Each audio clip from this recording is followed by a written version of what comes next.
A scent so fresh, so life-changing, I had to find its source.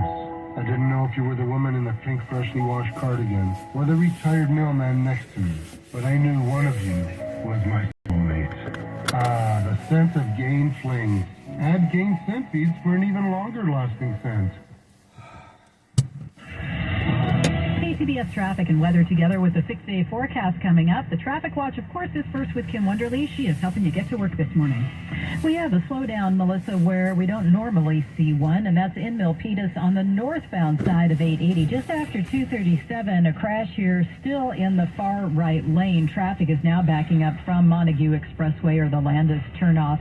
And we're also looking at West 237. It's looking better towards Zanker where we had an earlier crash, but as you go farther along, heading over toward the Mountain View, Sunnyvale side, still slow traffic from, let's call it Lawrence Expressway, merging onto North 101. There have been earlier problems up around Shoreline, and North 101 is still slow in pockets from, say, Lawrence Expressway as you make your way up to Shoreline. Let's pop back to the Bay Bridge.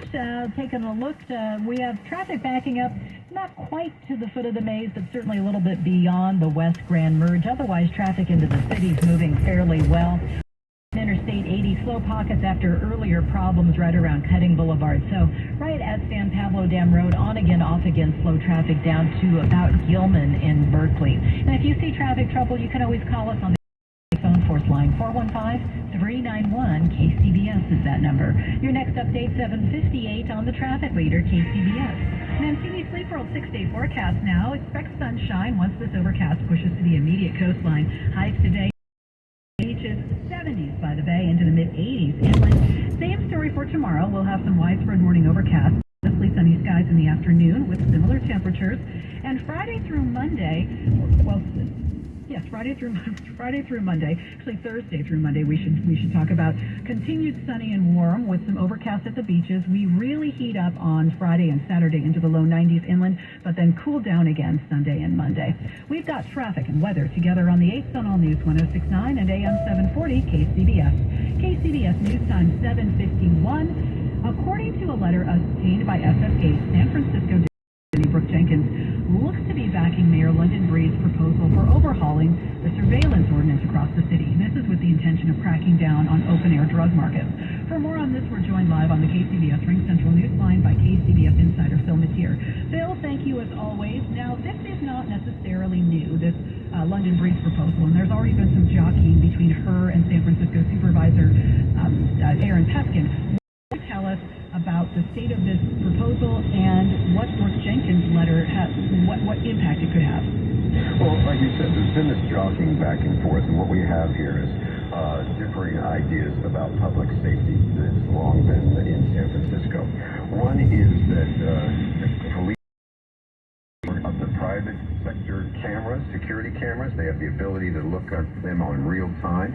Let's say Union Square when they're worried that there might be looting, or, even in the Tenderloin and other areas where there's cameras available that they could be keeping an eye on drug dealing, open-air drug dealing, and using them possibly, to make arrests. Well, the civil libertarians say, wait a minute, that's coming close to Big Brother and spying, and we're not too crazy about that. And it's been an ongoing tug-of-war.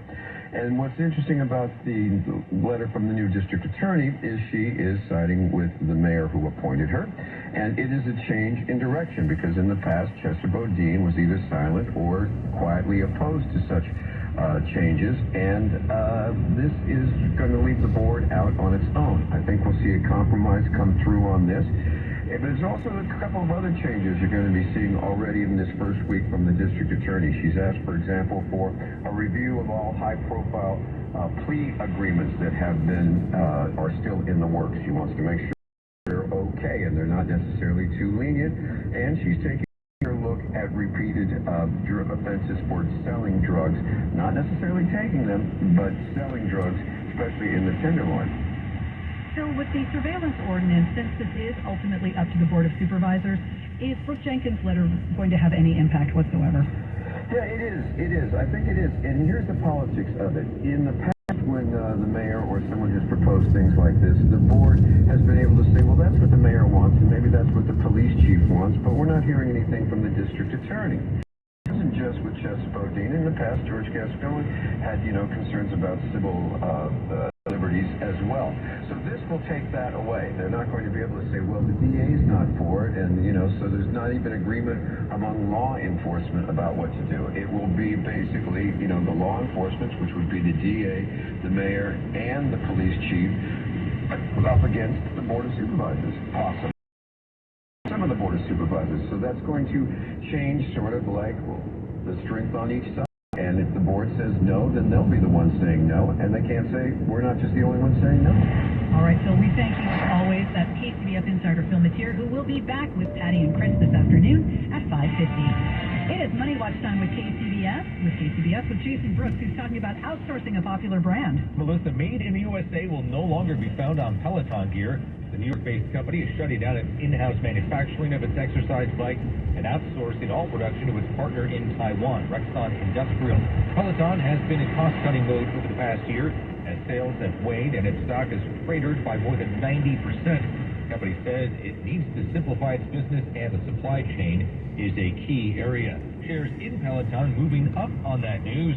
The overall market is fairly flat and mixed this morning. Dow up by 73 points, NASDAQ down 44, S&P lower by 5. Twitter bouncing back today a little bit at least. It's up by 2.5%. On the Money Watch, Jason Brooks, KCBS. This is what camping sounds like when you have sleep apnea and struggle with CPAP.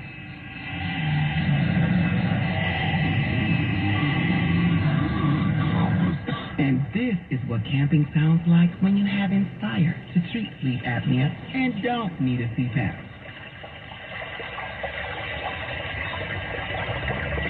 If you have sleep apnea and struggle with CPAP, your sleep is probably suffering, along with everyone and everything around you. If that's the case, Inspire could work for you. Inspire works inside the body at the click of a remote. That's right, a button. Inspire keeps you breathing normally and sleeping peacefully. No mask, no hose, just sleep. To learn more, visit InspireSleep.com. That's InspireSleep.com. Inspire, sleep apnea innovation. Inspire is not for everyone. Talk to your doctor to see if it's right for you and review important safety information at InspireSleep.com. If you're thinking about home improvement, why not choose products that last longer, look better, and provide real energy efficiency, all while increasing the comfortability of your home? For over 50 years, Armstrong Painting, Roofing, and Windows. Free estimates and financing available when you call toll-free 855-777-1234 or online at armstrong1234.com. Armstrong Painting, Roofing, and Windows. License 245291. Attention Bay Area homeowners. Are you looking to sell your house without all the stress? John Buys Bay Area Houses can buy your house cash and close on your timeline. No commissions, no repairs, no appraisals, no showings, no headache. Call John now, 510-426-7000 or go to johnbuysbayareahouses.com to get a free, no obligation cash offer for your house. Behind on payments? The tenants skipped rent? The house needs too many repairs?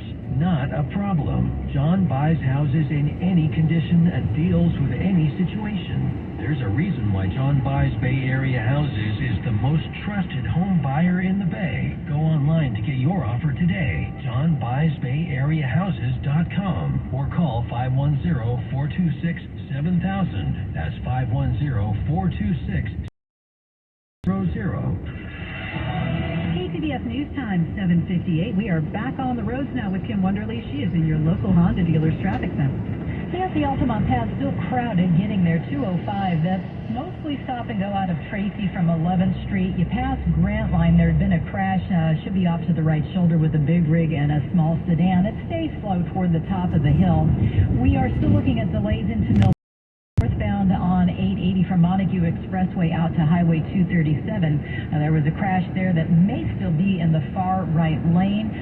So they're still wrestling with the problem in the East Bay Fremont side. It's the Mission Boulevard on-ramp to North 880. That injury crash affecting the on-ramp to the freeway only, not the freeway itself.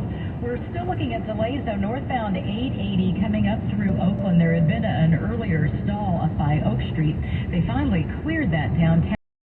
That's left begins right around Davis, actually, a little bit crowded, and then especially passing the Coliseum, very heavy till you get out toward High Street.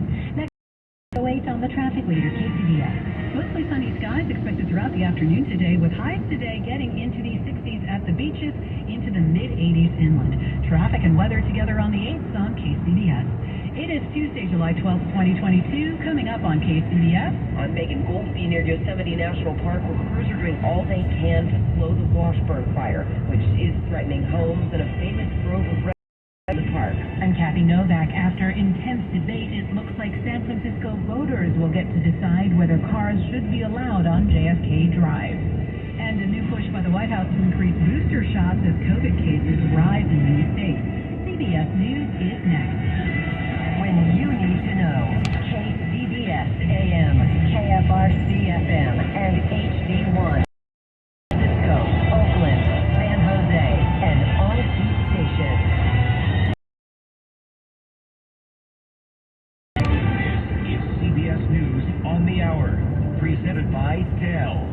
I'm Steve Kathan. The Biden administration rolls out a new effort to urge more people to get COVID-19 vaccinations and booster shots. Dr. Anthony Fauci promises easy access to vaccines, tests, and other tools as Omicron subvariants persist. We've seen each variant have a bit of a transmission advantage over the prior one. And right now we're with BA.4/5, and we don't as we might get even more subvariant. And a plan's in the works to get all adults eligible for a second booster.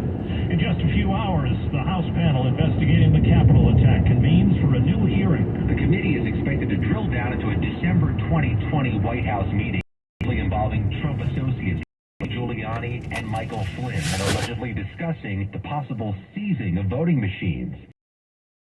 Rask, and who'll lead today's hearings, as they'll also talk about the mobilization of the mob, including by far-right groups on January 6th. We need Americans to look very carefully at what happened. Another committee member says expect to hear excerpts of last Friday's deposition with former Trump White House counsel Pat Cipollone. Scott McFarland, CBS News, Capitol Hill. The Pentagon says the military killed the leader of ISIS in Syria in a drone strike. Officials say it happened near the Turkish border. Another senior person in ISIS was wounded. The Biden administration ordering hospitals to provide abortion services if the life of the mother is at risk. Health Secretary Becerra says federal law on emergency treatment trumps state laws where the procedures are now banned. If your life is in danger and you have federal protection to make sure that healthcare providers provide you with all the protections you need, we're going to do everything we can to make sure that women understand what their rights are. Excessive heat warnings are up again in much of the Southwest today. Phoenix Fire Captain Evan Gamage expects heat stroke calls as the mercury heads toward 110 today. It only takes a matter of minutes, and by the time that your body stops sweating, you're getting nauseous, you're getting lightheaded, you're behind the curve. First Lady Jill Biden has apologized. She was criticized after saying this in an attempt to praise Latinos at an event in Texas. Pink as the bogotas of the Bronx, as beautiful as the blossoms of Miami, and as unique as the breakfast tacos here in San Antonio. For one thing, she mispronounced bodegas. The National Association of Hispanic Journalists said their culture is shaped by a variety of cultures, not tacos. Wall Street, right now the Dow is up 94 points. This is CBS News. Dell's Black Friday and July sale is here with savings on top-rated business computers with Intel Core processors. Upgrade today by calling 877-ASK-DELL. It's 8:03 at the Bay Area's news station, KCBS. Mostly sunny skies this afternoon once this overcast pushes the immediate coast. Good morning, I'm Melissa Culbroth, and here is what's happening. Weather continues to be a major factor today for fire crews battling the nearly 3,000-acre Washburn fire inside Yosemite National Park. KCBS's Megan Goldsby is in Oakhurst. She joins us now live. Megan. Well, Melissa, the new numbers out this morning from the National Park Service show the Washburn fire 3,221 acres now and 22% contained. This fire may have initially grown quickly after it started on Thursday, but now it's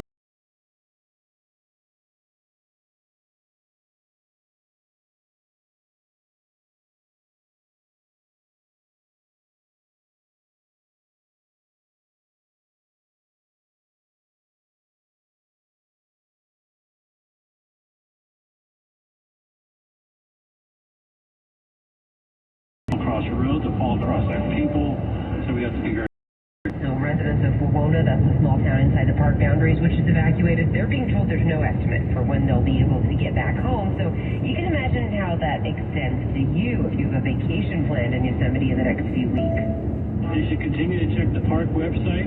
They should continue to check with any hotels or where they may be staying lodging-wise, and just keep checking to see what conditions would change. And if the park is open, we just have to go around the long way.